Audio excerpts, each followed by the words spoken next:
The Legend of Zelda.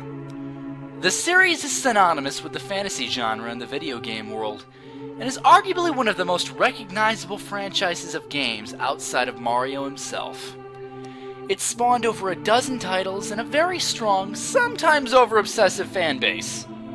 Myself included, possibly.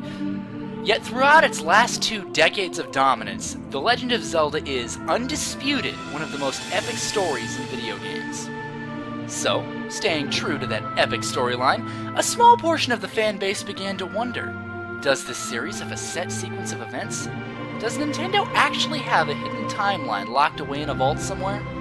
Are you ever gonna stop rambling and get to the point, Lan? Well, yes, ladies and gentlemen, I am Lancun, and I'm here to take you all on a 20-year journey to try to explain the mystery and unravel the secrets of The Legend of Zelda. Now, before I can start actually going into anything about the timeline, here's a little disclaimer.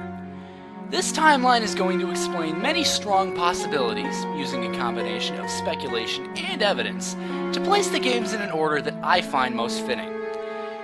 This timeline will not include Super Smash Bros., Soul Calibur 2, The Legend of Zelda TV show, the CDI games, or any other such unofficial tie-ins with the series, simply because it's almost universally accepted. These do not belong! The fighting games were done with a party game like Outlook, designed for concept and not canon. A what-if scenario of sorts. Do you consider Soul Calibur to be a part of the Star Wars canon? Really? I rest my case.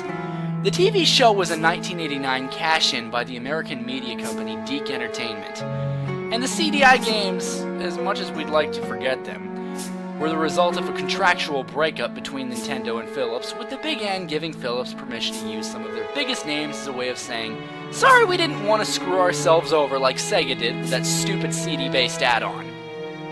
Now, just as another side disclaimer, let me start off by saying, nothing is dogmatic.